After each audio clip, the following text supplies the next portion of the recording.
1957年，年轻小伙莱特被确诊患上了淋巴肉瘤癌晚期，医生让他想吃什么就吃点什么，因为他认为莱特活不过1周。但莱特仍有一份倔强，要求医生为其注射当时被广泛看好的一种新药。结果肿瘤就像火炉中的雪球一样迅速减小，莱特也竟然能在1周后下床散步了。不过2个月后，有科学文献质疑新药的疗效，莱特深受打击，肿瘤也循线而归。为了帮助莱特，医生撒了一个善意的谎，他告诉莱特，原来那批药运送不当导致变质，失去疗效了，现在这批保证疗效。但其实这次注射的只是蒸馏水。神奇的是，莱特病情又一次好转了。可惜2个月后，美国医学会披露这个药一文不值，莱特最终丧失信心，很快就离世了。如果这个事儿不是出现在心理学领域的一篇报道中，估计所有人都以为它是哪个电视剧里的狗血剧情。一位名叫丽萨·兰金的临床医生看了之后更是不以为然，毕竟这挑战了他的医学认知。然后他开始研究跟安慰剂相关的所有资料，结果发现心理暗示的作用大得超乎想象。Hello， 大家好，欢迎回到星河百度。今天咱们解丽萨·兰金博士的《安慰剂效应》这本书，聊聊安慰剂的神奇效果、安慰剂的作用机制，以及如何利用心理暗示让自己的身心变得强大。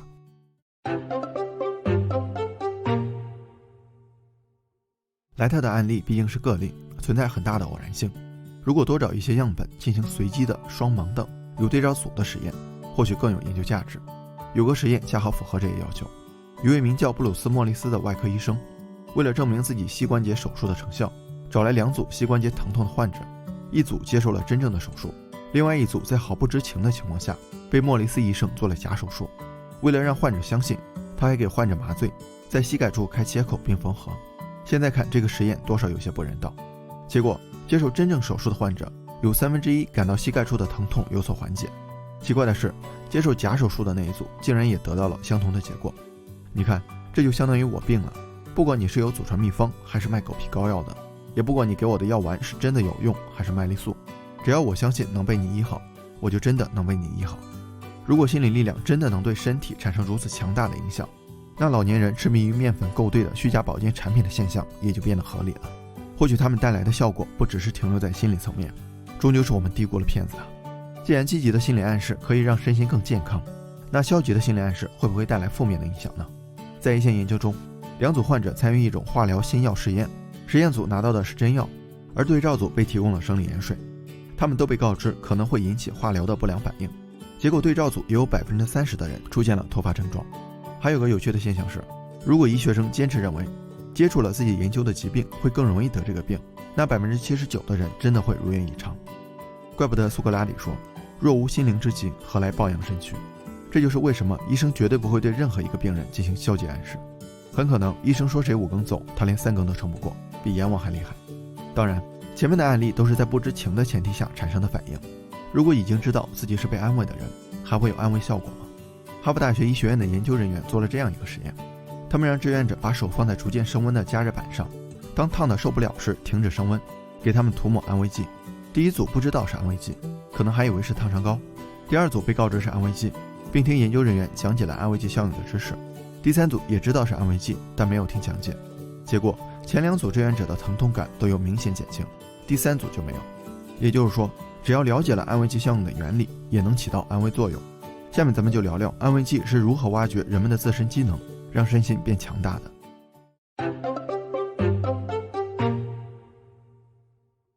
最容易想到的作用机制就是心理暗示了，这是人类在漫长的进化过程中形成的一种无意识的自我保护、减少痛苦和学习的能力。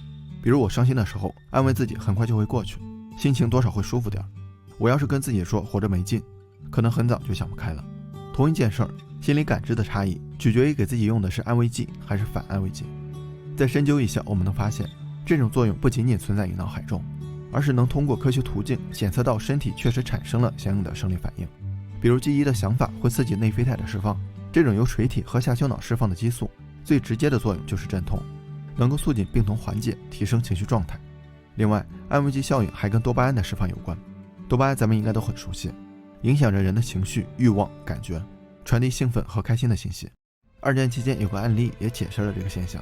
美国战地医院的镇痛剂用完了，无奈之下，麻醉师给士兵们注射了生理盐水，但骗他们说是镇痛剂。结果士兵们真的感觉疼痛缓解，而这也是安慰剂效应的由来。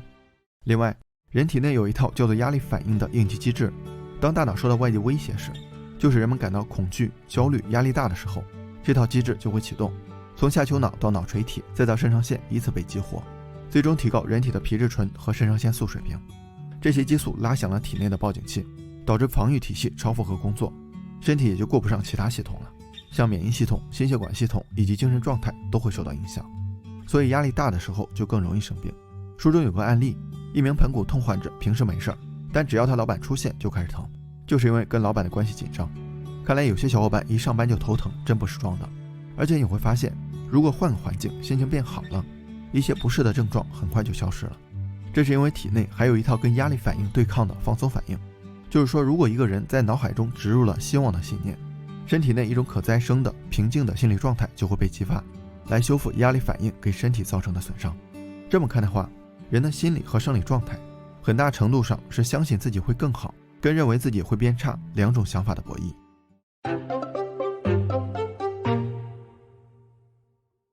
一、用安慰剂养成积极心态。这可不是一句没有实质性作用的鸡汤，相反，积极心态真的会影响一个人的身心健康，甚至寿命长短。哈佛大学心理学家劳拉·库布赞斯基针对1300名男性进行了10年的跟踪研究，发现乐观主义者的心脏病患病率仅为悲观主义者的一半。另一项研究表明，主观幸福的人比其他人的寿命平均长了10年之久。无论是健康人群还是病人，乐观、希望、幽默感都能降低死亡率，延长寿命。其实心态的转变非常简单，只需要改变一个想法，从原来的把坏事当成生活常态，转变为把好事当成生活常态。因为你会发现，你越关注什么，什么就越多。比如我之前最烦堵车，一周堵3次，我就觉得真倒霉，天天堵车，脏话水平也迅速提升。但其实我忽略了还有4天没堵车。当我把关注重心转移到另外4天时，也就不会在堵车的时候口吐芬芳了。2. 用安慰剂减少社交焦虑。1961年，美国有个叫罗塞托的小镇，小镇居民的生活习惯没有什么特别之处，很多人也抽烟喝酒不运动，但神奇的是，这里的人都格外的健康和长寿。65岁以下的男性心脏病发病率几乎为零。一位医学博士研究后发现，小镇街坊邻里的关系非常好，经常互相串门，一起举办派对。这种和谐融洽又紧密联系的社交方式，甚至比作息和饮食习惯对健康的影响都要大。果然，后来由于生活方式的改变，紧密的人际关系没了，健康的优势也不存在了。这里并不是说我们必须花一些时间去维护社交，你像我就是个社恐，很少与人沟通，其实问题不大。重要的是改变对社交这件事的看法，因为社恐的人往往将别人视为潜在的威胁，这样每次社交对他们来说都是一场噩梦，压力激素被激发，情绪和健康都会受到影响。但如果不把社交当成负担，身体也就不会出现压力反应，反而会觉得放松，能提升幸福感和健康程度。3. 用安慰剂抵抗外界压力。说到压力，年轻人是最有话语权的了。10年寒窗好不容易杀出一条血路，结果发现市场需求太少，学历严重过剩，自嘲当代孔乙己，还被主流媒体批评，你说气人不？而且就业压力还只是进入社会的第一道坎，后面还有结婚、生子、育儿、养老。不管怎样，压力还得自己化解，不然影响了健康还得去医院，又多了一份就医压力。前面咱们提到的放松反应，刚好可以在长期压力下使身体重回动态平衡的状态。方法也很简单，比如冥想就很好使。如果你不想把自己关在安静的房间里练习深呼吸，还可以游泳、瑜伽、散步、哼歌。只要是符合这2个要素，一是把注意力放在简单的重复上，比如呼吸、声音等；二是不做评判的态度，就是忽略外界信息，这样都能激发放松反应。4. 用安慰剂提升自我效能。有个女孩叫艾米卡迪，19岁时遭遇了一场车祸，导致智商下降了2个标准差。根据韦氏量表标准的话，就是 IQ 小于70。医生觉得她基本也就告别学业了，但她用了8年时间读完了本科，之后又攻读博士，成为哈佛大学的教授。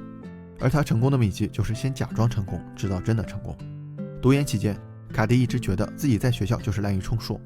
有次公开演讲，她紧张的想要放弃，但导师告诉她，你要做的就是假装，骗过所有人，直到有一天你发现自己真正变成了这个样子。这让她有了强大的自我效能感，最终从假装成功变成了真正的成功。我们的大脑难以区分现实跟想象，这也是为什么想到暗恋的人心里也会小鹿乱撞。我们用假装成功的安慰剂完全可以骗过他，以此来打造强大的内心。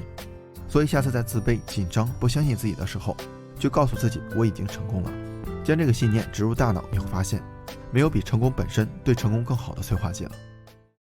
最后，虽说书中提到安慰剂能够应用在疾病的疗愈上，但我个人觉得，生病了还是得听医生的。安慰剂效应更大的影响是挖掘身体的自愈力，辅助身体更快地恢复健康。除此之外，在心理层面，它的确能发挥强大的暗示作用，帮我们减少内心的焦虑，培养积极心态，提升自我效能感。这些或许正是身体和心灵都保持健康状态的关键因素。